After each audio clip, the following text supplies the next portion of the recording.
Good evening, cult members, and welcome to the Pop Culture Cult. I'm Sean. And I'm Josh. And this is the Rebel Files, your one-stop shop for everything Star Wars, news, notes, wild speculation. We may get into some wild speculation tonight, and everything else that we just happen to come across, like Barbies. Oh, yeah, we're going to talk about that. I was entertaining discussion earlier today, and I was kind of like, huh? Okay. Okay, let's just go with it. So how you been this week? Actually, it's been 2 weeks because we weren't able to record last week because It has, because we had catastrophic technical failures last week, which resulted in us literally spending the entire time of the show trying to do tech support on each other's stuff. Yeah, it was. No, we gave up, had a beer, and opted to start next week. It was terrible. So, but I have a new computer. I have new headsets.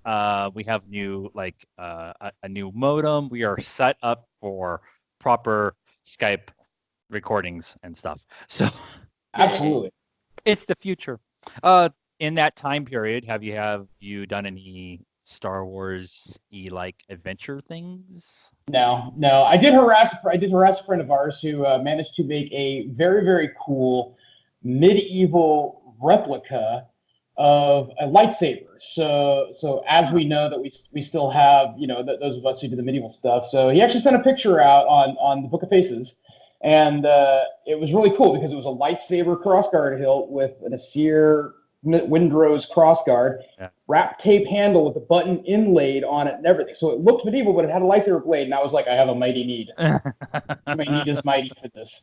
We did. I don't really need. Well, need and need are two different things. Yeah. There was a Star Wars themed event that we did a few years ago, and somebody made me we fight with rattan swords, and he made me it's essentially the Skywalker hilt with a rattan purple lightsaber blade. It's very confusing, but it works. And you proceeded to break the living heck out of it. I bought the fuck out of that thing. I still have it. It's in actually I moved it around in the storage unit this weekend. So I can't believe you actually still have it. Yeah, I every once in a while want to bring it out. And it requires that I actually know where my armor is in the storage unit, or that it actually fits. I feel. So my adventure actually is going to lead us into our first topic tonight, and I decided today that I haven't done it in a while, so I listened to John Williams music on Spotify for about 3 hours or so, and specifically I listened to. It's just a channel, and it's everything. So I got like Lincoln and Warhorse and Indiana Jones and Star Wars and all that kind of stuff. And then I'm like, I want to listen to just Star Wars stuff. And so if you put in Star Wars music into Spotify, it actually comes up, and it's actually a playlist, and you just go and just listen to it, and you'd be amazed on how many of them you know. Like you don't like you're like. You watch the movies enough times and stuff like that, but you're like, I'm listening, and I'm like, this is Rey's theme, this is Leia's theme, this is okay. That's the funny thing about background music is it's almost that subconscious training type thing. Where you're watching the movie, and it's just in there, and so automatically, somewhere in the back of your brain, you automatically link it to that scene. So you do, you know more than you ever let on, and you're like, oh, I'm learning. This is great. Yeah. Subliminal messaging. That's what it's really coming. Looney Tunes. How a lot of us learned at a young age. That's totally how it is. And I have a strange attraction to a male bunny dressed up as a woman. Is that a different story? Different podcast. Oh, okay. Sorry. Show. So the reason I brought it up is because there was a story that came out. The source for the story is Don Williams. John Williams' brother. Their parents hated them, John and Don Williams. So that way when they just yelled at people in the house, it kind of sounded like everybody was getting yelled at the same time. Look at the bright side. If both of them ever did something together, they just yell at JD, and they just eliminate it right there. Done.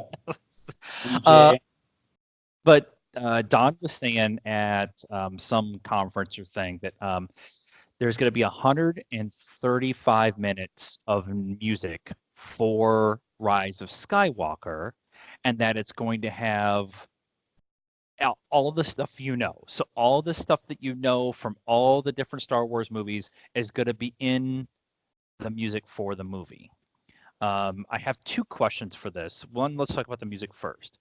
Mhm. Is there anything specific that you want to hear outside of like the Imperial March or Luke's theme or something like that? Or something specific that you want to hear in this score?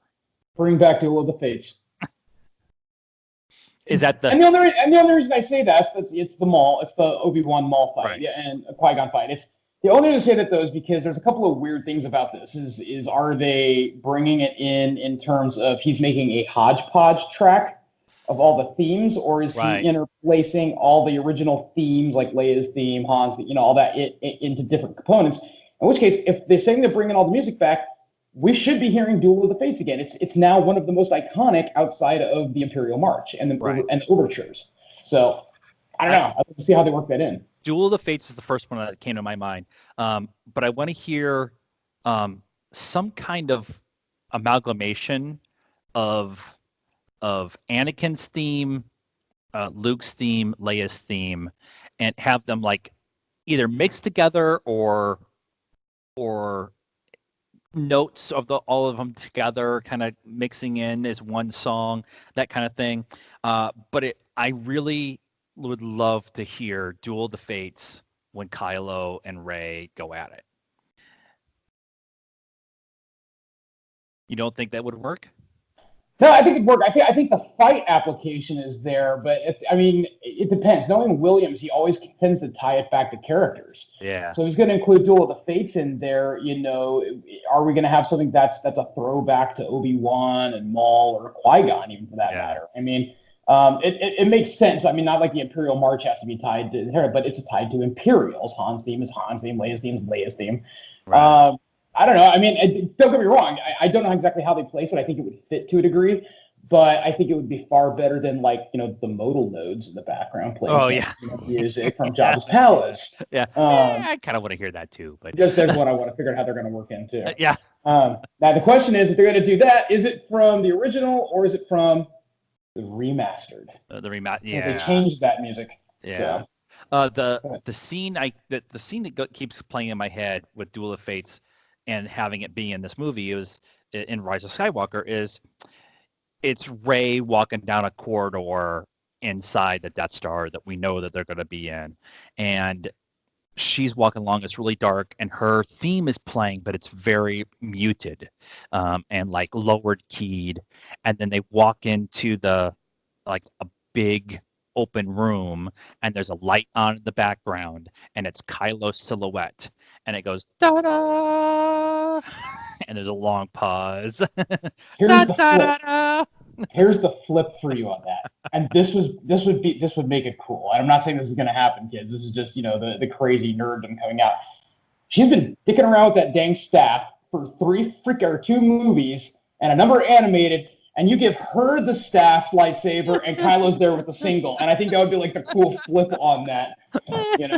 She's got more of the outfit that's a little more reminiscent of Maul's in the vested. She comes out and does that, and I'd probably be like, there we go, that's it. There we go. We know Maul is Rey's father. The robot's bottom half of. You heard it here first, kids. You heard it here, right here on the Rebel Files. Maul is Rey's father. # robot daddy. That's why she's so good with the Force already, because she loves child. I want it so bad now. It's a great moment. They're awesome. They hate us now. How dare you? Yeah. But I think it'd be a cool scene. I still think it'd be a cool scene if she actually had the staff. And that's like my big holdout that I want in this movie. Is I want to see Rey with the staff lightsaber. She's like, oh yeah, Luke's is cool, great. Does the Luke technique, throws it, and she's just throws it to Finn. Throws it to Finn. She throws it to Finn, and he pulls it out. And she's got the lightsaber staff, and that would be actually awesome. Find out that her staff is Pelagius's staff and any other number out there.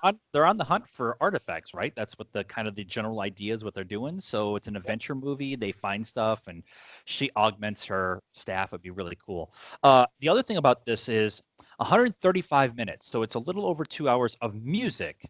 Hmm. So now we know that some of it will be cut for whatever reasons, but that gives me the idea that right now this cut of this movie is going to be 2 hours and 45 minutes, 3 hours. Is that okay with you?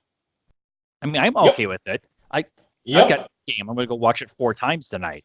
So I know that's the one thing the wife's actually doing is like, I need to go watch Endgame with the subtitles on. I missed so much in the theater. I said, okay, well, you got practice tonight, so it's not I've gonna be tonight. But I've seen it 4 times already. yeah. But So, it, but yeah, dude, make it as long as you want. You're finishing out, 30 plus years of movies. right, You've got 9 movies. This is the tail end of it, and not including other adventures where Anakin's come and play. We're talking Clone Wars, and everything else. So you're kind of wrapping all this up. Make it as long as you need to do a good job. Now, I'm not saying turn it into another 3 movies like they did The Hobbit, right. but wrap it up.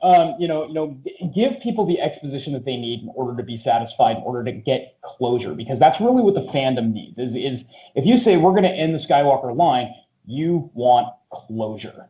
You don't want to walk out of that theater going, "What did I miss? Something's It, not done." yeah. You just don't want that feeling. It sucks. So no, make it as long as they can. If it goes too long, put an intermission in. I don't think they'll do it. But you know what? We've all figured out, if we have to use a potty break, we're just going to come back to the theater again and watch it like Let's all go to the snack bar. Let's all go to the snack bar. I so want them to do that. yeah, I'm there. Like tell your story. And as long as it needs to be, as long as it needs to be, especially since you're wrapping everything up in the Skywalker story. And if you're going to do that, there's a lot of unanswered questions out there, and I don't need them all answered, but I need enough of them answered that I'm going to be, satisfied. And that's yeah, really what I kind absolutely. talking about Skywalkers and their randomness. There's a new book coming out called The Secrets of the Jedi. And it looks like it's from Mark Sumak Smoderick. I'm gonna go with that. I don't know. And it is um, Luke Skywalker is your guide through the history of the Jedi Order. And this book is very interesting for me because it kind of feels a um, like a chronicle of his life or what he's learned on his journeys, and he's also going to explain like his point of view of the Jedi Order and how they did things right and how they screwed things up and all that kind of stuff. But we're getting it in our real world, and we're going to be able to dissect it ourselves when the person who needs it the most is Ray.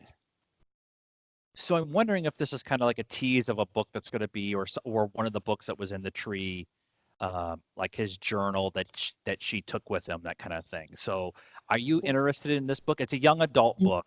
Yeah, but we're going to have those young adult books. And to be frank, a lot of the young adult books have actually been relatively cool. They've been a lot of fun. The throwbacks to when we were kids. We have the little golden books and all that type of stuff. So yeah, I dig them. Really, what I think they're trying to do is, obviously we know that Lucasfilm has been taking a lot of this canon and they've been dispersing it among different mediums. If we really take it to the fact that they're going to be wrapping this up, they're taking the opportunity to fill in those gaps in different Right. ways. So we know that Luke's already passed on, and the books were on the Falcon with Rey and everything else. So how better do you try to start positioning 30 years of Jedi lore that Luke had gone off and learned enough to make Right. himself go, the Jedi need to stop. This needs Yeah. to end here Yeah. and now. And that really, I mean, most people, that was a lot of the big issue. We've always been having kind of this back and forth about the whole concept of gray Jedi and the fact that the Sith and Right. the Jedi were extremists. But I think I think you got a younger audience who's not going to quite understand that interplay. I think you have to set the fact that Luke had learned something from this that caused him to come to that decision outside of what we saw in Last Jedi. So I think they're kind of filling in the gaps in different ways. One that's going to appeal to the kids while teaching them a little history lesson as well as some Right. metaphysical lessons. So yeah, I think it's going to be cool, and I think it's just one of the ways that they're kind of filling in that lead in. They've been kind of doing that with the Freemakers Adventures and Mm-hmm. Forces of Destiny and that kind Yeah. of stuff.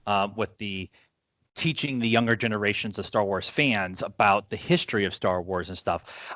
The thing that happened in this is they were talking about on Force Center today, and they did a deep dive on it. And if you really are interested in a deep dive in this book, they covered a lot, and I don't think they covered as much as they wanted to cover. But there was 4 pages that they dropped in this, and it's got like artwork and stuff to it, but it's all written from Luke's point of view. So it's him telling the story as he learned it, and he talked about um, Force ghost abilities that Obi-Wan had learned, and Luke, and then Yoda had learned, and then how Anakin had learned, what the importance was of the Clone Wars, and the like Force visions and the Jedi mind tricks and like all that kind of stuff. I think this is freaking interesting. I love this kind of stuff and the visual guides. Actually, I had one of Mhm. the visual guides in my hand today when I was at Zia, because I want to be able to pick those up and kind of dissect all the different things that we are seeing in the background and stuff, which enriches the story for me. Because I'm into the new story canon books and the comics and stuff like that, I like that they all interconnect with each other. Maybe not exactly as much as we want them to, but Mhm. but it gives me another layer of entertainment when I go and watch the movies, and more information, which is why I think I like Last Jedi more than most other people, is because I can kind of see what was going on, and like the story that they were telling has been kind of what they've been talking about in the books for a while. And so Mhm. that's why I was like, okay, I kind of get it. It took me a minute to get there, but I got there. Yeah. But this is definitely one of those ones I'm going to buy and read. Most of the books I do on audio form.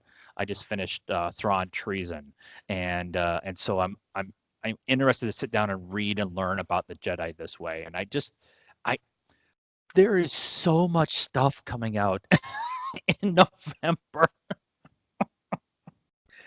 6 books, 4 comics, a video game, Mandalorian. You're not going to catch up on all the kids. If you get caught up on every single thing out there before the Rise of Skywalker, you need a job. Yeah. Get out of the house. Get out of mom's basement. However, drop the internet business. Whatever you're doing, you got to do something else, because look, there's no way we're going to do it. I mean, look at how long it takes to get through the books. Like, okay, well, you're a little bit of an anomaly, but for other folks, it takes a little bit to get through some of those books, like Yeah. Thrawn, the Aftermath sagas, and Yeah. everything else. I said, I gotta you got read to you read that in the too. comic store. Yeah, exactly. Because and by the way, kids, for the record, there are pieces in those books that are going to play a part in Rise of Skywalker. Little details, those little things that pop up, and as you reread them or you do read them, they're there. They tie into the Iden Versio stories. They tie into Yep. Thrawn, which goes back to Rebels, and it's there. Yep, So it's all there. And robotic Maul is Rey's dad. we need like a space Jerry Springer now. Yeah, I'm gonna It's gonna do be the like thread. Coruscant's #1 show. I need the thread gif going about how this actually worked. Great, we've just gone to 6 degrees of Darth Maul. Yeah, It's getting there. I'm not gonna lie, it's getting it's not there. that hard. Yeah. Let's talk about toys. Actually, this is not really toys. They're figures. The Action Mattel. figures. Oh, Uh, well, Mattel came out today with an announcement that you could pre-order on Amazon. Actually, 3 new Barbies.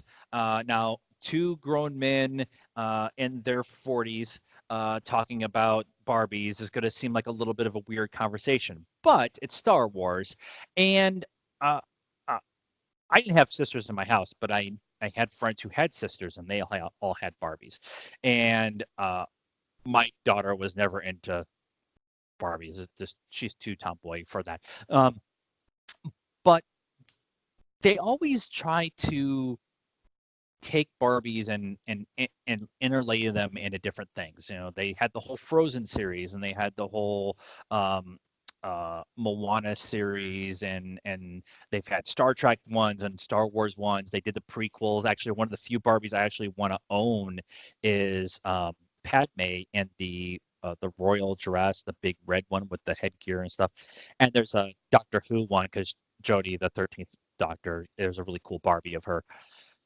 But what we have to talk about with these three is we get a really cool looking Leia in the That white. one was actually cool. Is really cool.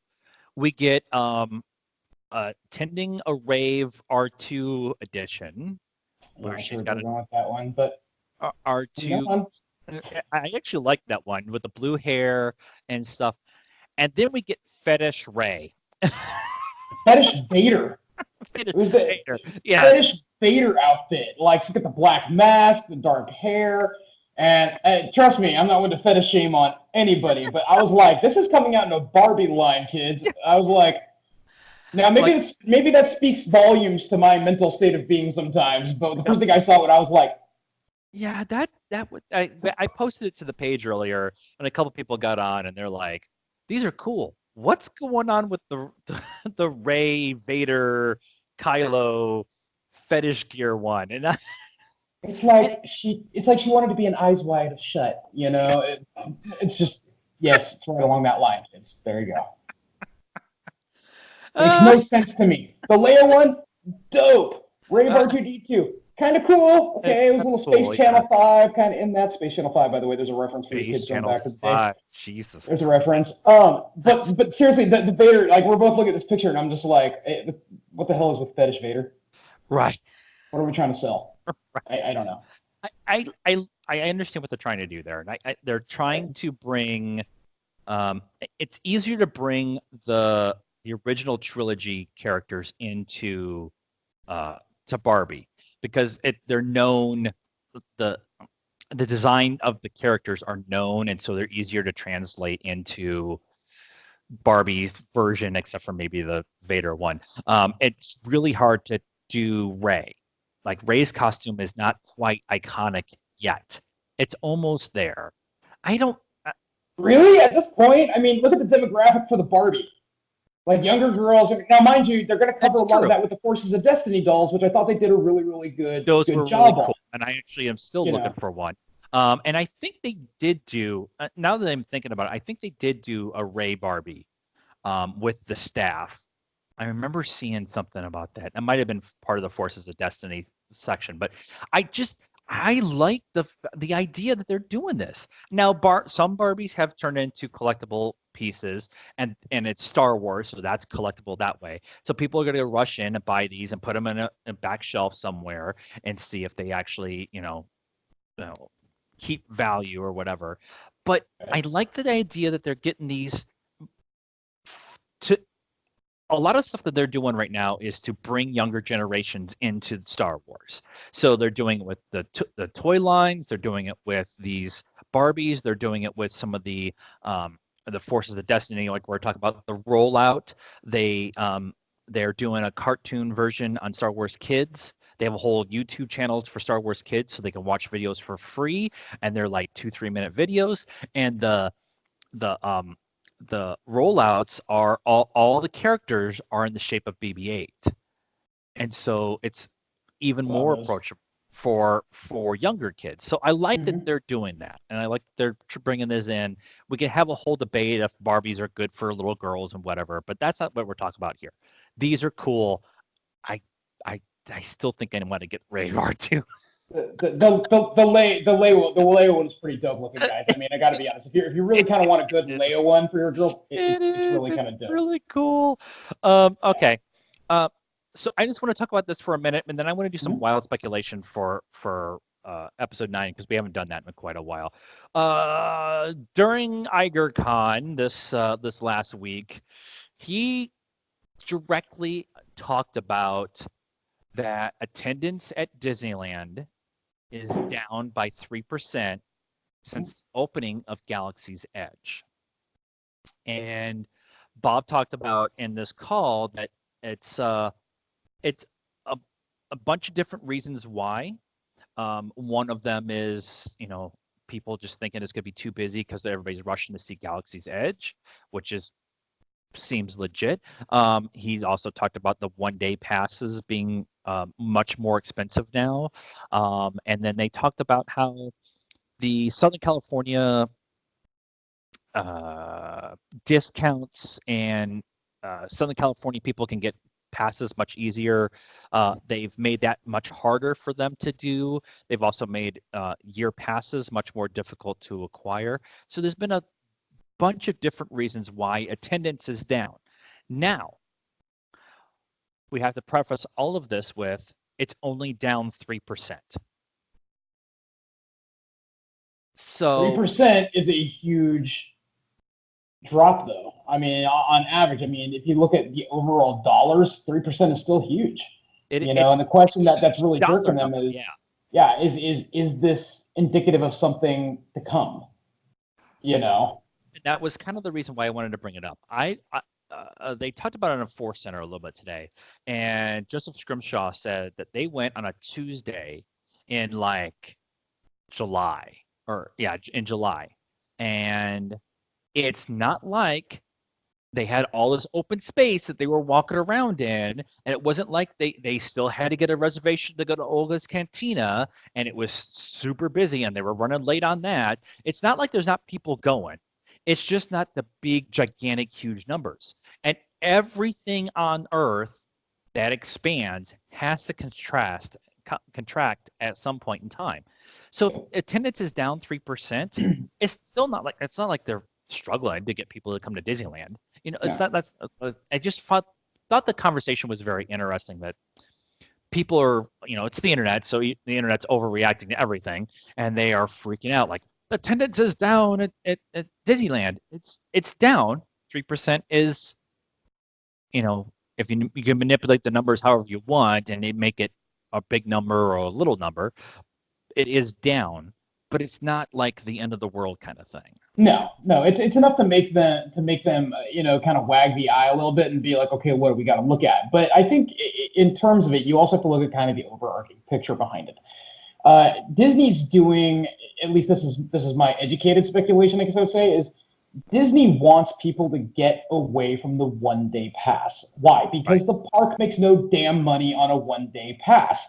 You've got folks who are kind of drifting in and out. A lot of times these are cats who aren't spending at the vending stations, or just kind of coming in, riding a few rides, things like that. So realistically, in the terms of it, they're not making their money off 1 day passes. They're making money off us crazy people who like to go for our 3 day park hoppers. Right. Because that's going to require hotel stays. It's going to require food at Olga's Canteen or any of the other parks. It's going to require more money spent, more opportunities for your kids to be exposed to merchandising and tickets and everything else. There's really no money in a 1 day pass. So you're seeing them kind of move the same way a lot of media companies do, where you're seeing these trials start to drop off in favor of these longer tier subscriptions. So you're going to see that revenue essentially kind of shift back. I do think, however, that they weren't expecting I think they were expecting far more crowds at Galaxy's Edge. Right. And I do blame the internet a little bit in part of this. In some cases, the internet kind of had to hold Disney to a little bit of accountability with that park, because, okay, great, you guys launched the park. It wasn't ready yet. You didn't have, the Millennium Falcon ride, dope as it is brief by comparison to what Rise of the Resistance is going to be. Right. It's like a 25-minute ride or something like that. It is, and it's immersive. So you've got these people who really want to become part of that, and that was one of the big sells of doing this. So now you have the internet. You've got all the cats who went on early bird. They have gone online and have talked about the reservation passes, what it's actually like, the merchandise, what it is. It's taken the mystery out of it. Yeah. We've gone on the groups, and that I think what happens, I think what you're seeing is people are researching it. They want to know, because with the Disney Finder apps and all those different things that exist for planning your trip to Disneyland, I think they kind of leaked a little too much to where any of the savvy Disneyland visitor is going to go, I'll wait. Yeah, I know a lot of people who are super.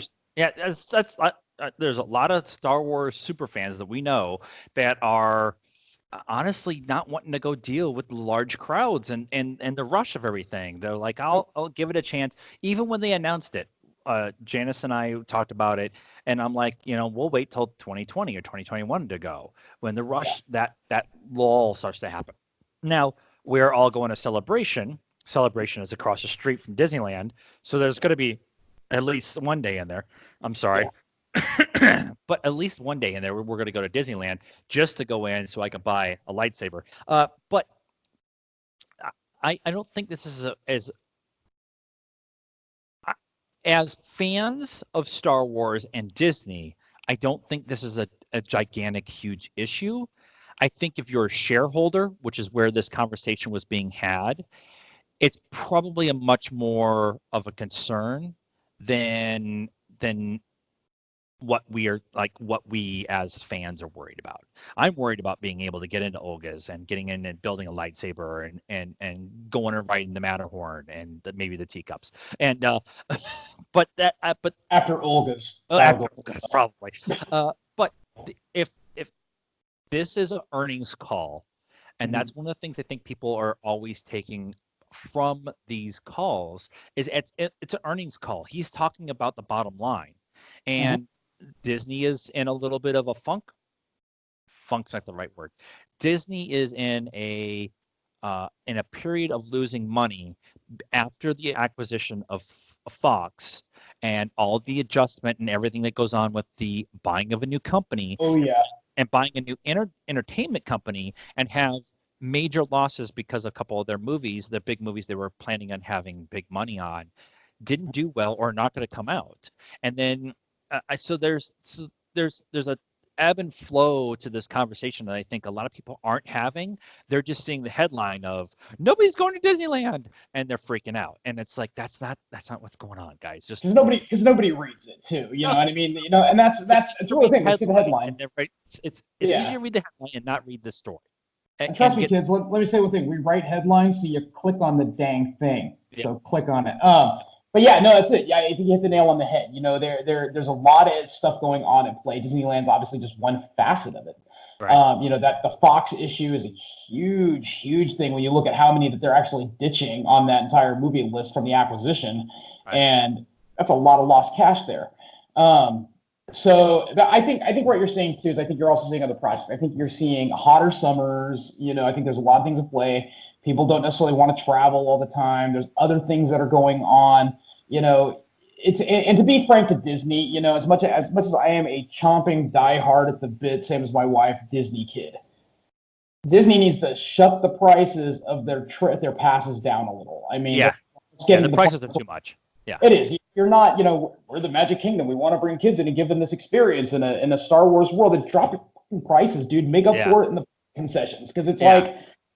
They can't, you know, you got families who can't afford to get in there and see the magic that you're creating. It's a little ridiculous. Janice and I looked at going and not staying at the resort. We looked at going in October, and it was going to be like $1,200 for the two of us to stay and get passes. And that's not even eating or buying anything when we get there, or flying or driving out or anything like that. And that's just the two of us. Yeah, we did the 3 days. We stayed at the Anaheim at the Marriott. That was out of the park. It's probably about 2 miles down the road. Great hotel. But we stayed off-site with Costco packages for 3-day park hoppers, which we got some perks out of it. But at the same point in time, dude, we were still upwards of like $2,200. Yeah. Again, not including anything in the park. Yeah. I'd rather save my money and go to Celebration. Yeah. Which we're doing. All right. Let's have a shortish conversation because we haven't done any wild speculation here at the Rebel Files in a while, and I had something kind of pop in my head the other day, and I was like, let me think about this for a little bit, and there's been a rumor going around that Matt Smith is in Rise of Skywalker. Now, he was on the IMDb page itself about being a cast member and stuff, and then it got removed quietly. And then when he was interviewed, he's like, I don't know, I don't think I'm in the movie. Then I started doing some, you know, they were talking about Galaxy's Edge, and one of the things that popped into my head is we have Hondo. Hondo, for those who aren't don't watch anything other than the movies, Hondo is a smuggler, bad guy. He's Han Solo meets Weequay meets Jack Sparrow, all kind of rolled into one. Tell me he's not. It's a perfect. He's totally Jack Sparrow. Not so much in Rebels, but Right. yes. But in Clone Wars, yeah, oh yeah, he's like full on Jack Sparrow. And but he is the guy who tells you what's going on in Galaxy's Edge when you go do the Millennium Falcon ride. And he's like, he's the smuggler. And all the stuff that happens in Galaxy's Edge is supposed to be happening after Rise of Skywalker, timetable wise. So my brain goes A and B and C and D. Matt Smith is playing Hondo. That's where I got. Facial structure kind of maybe works. Um, Matt Smith is what, 5'11"? It's about the right height. Hondo would be about, in his 60s. You age him up a little bit, 50s or 60s. It's not out of the realm of possibility.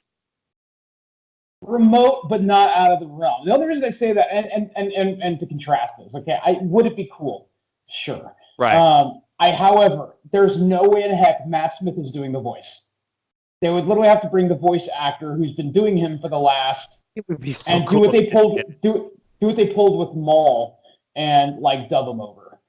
Because Yeah. you can't take somebody who's got such an iconic voice for a character now. I mean, Right. that whole thing is really kind of, it's his voice, and you can't really apply that to somebody else. It's just, we're all going to sit in the theater as fans and be like, "What did you do? Okay. Why?"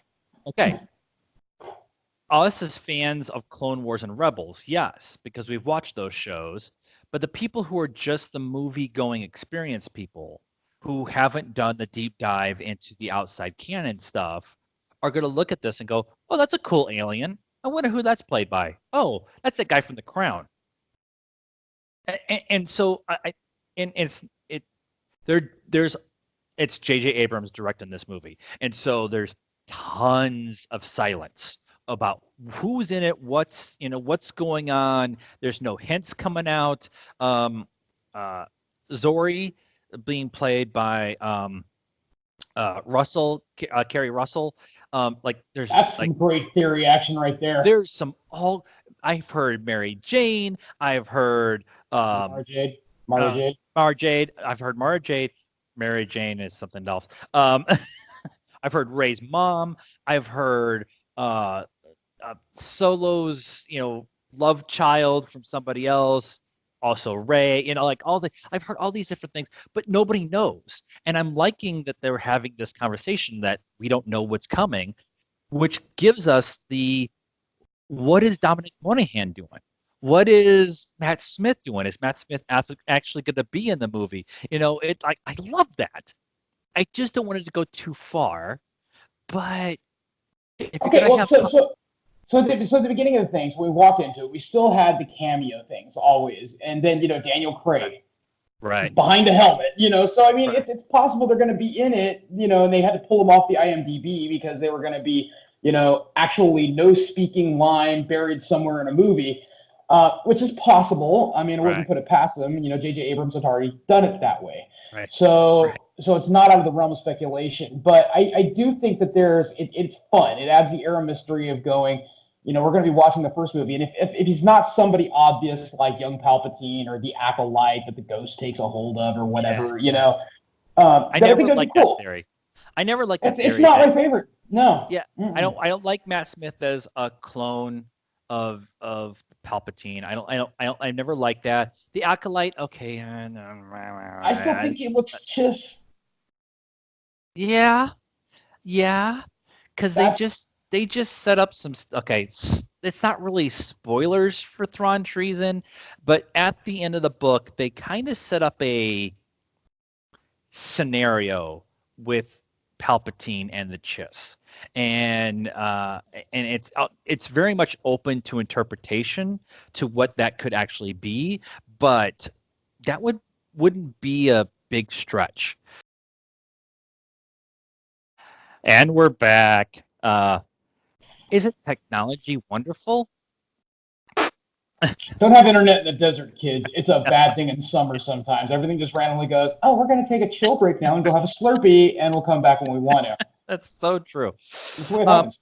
So let's go down a list of who Matt Smith could be if he's actually in the movie.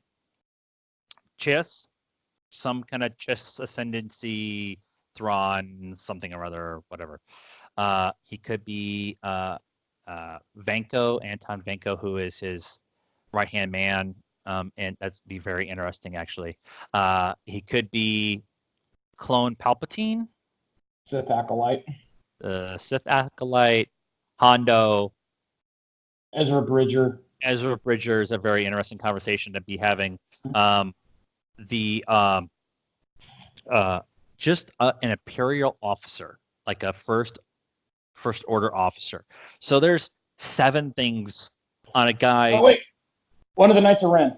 Forgot about that one. One of the Knights of Ren. Okay, so we're at 8. So we're at 8 possible destinations for Matt Smith as an actor, as a character within the Star Wars movie.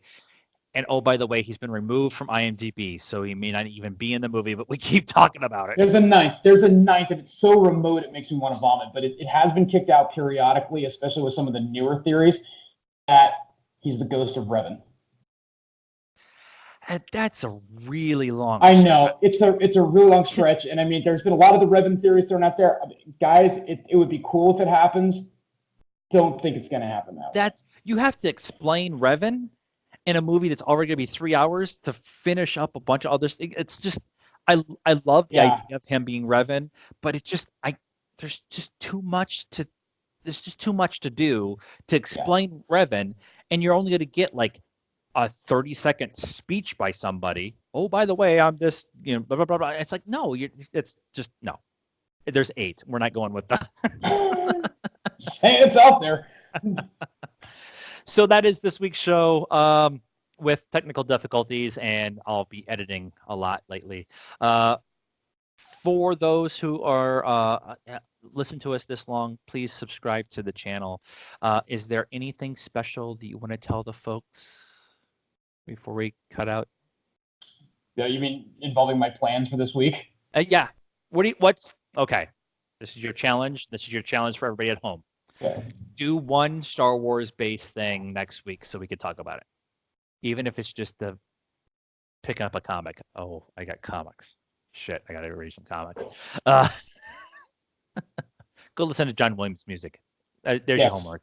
There you definitely. Do that. Make sure, educate yourself. Educate yourselves. So go ahead, subscribe to the channel, like this video, leave us a comment on what you're actually listening to, watching, reading in the Star Wars universe, even if it's the old legend stuff. We are working on a Patreon goal where we're going to do a Star Wars holiday special, so help us out there. And we're also on all the social media stuff, Facebook, Instagram, Twitter, all that. All that information is in the description down below. And until next time, I'm one with the Force. And the Force is with me. Take care.